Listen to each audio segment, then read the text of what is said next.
ఉంటావా? జీవితాంతం నన్ను ఏడిపిస్తూనే ఉంటావా? నేను నిన్నేడిపించడం ఏంటి?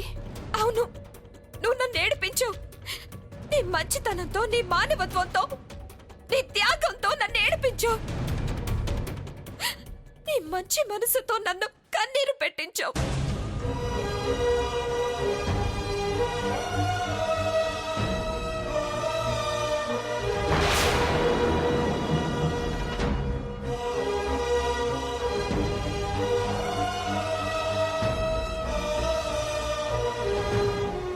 నన్ను క్షమించక్క. నేను తప్పు చేశాను. నీ గురించి తప్పుగా ఆలోచించాను. నీ త్యాగాన్ని అపార్థం చేసుకున్నాను. ఇన్నాళ్లకు నా తప్పుని నేను తెలుసుకున్నాను.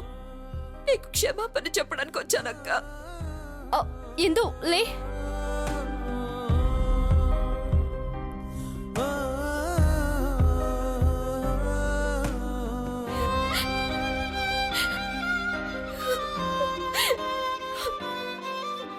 నీలో వచ్చిన ఈ మార్పు నిజమో అబద్ధమో నాకు తెలియదు, కానీ నువ్విలా మారాలనే నేను కోరుకున్నాను. మన మధ్య ఉన్న అపార్థాలు తొలగిపోవాలనే నేను ఆశించాను. నేను ఇంకా మారకపోతే నేను అసలు మనిషినే కాదక్క. అసలు అసలు నీకింత గొప్ప మనసు ఎలా వచ్చిందక్క?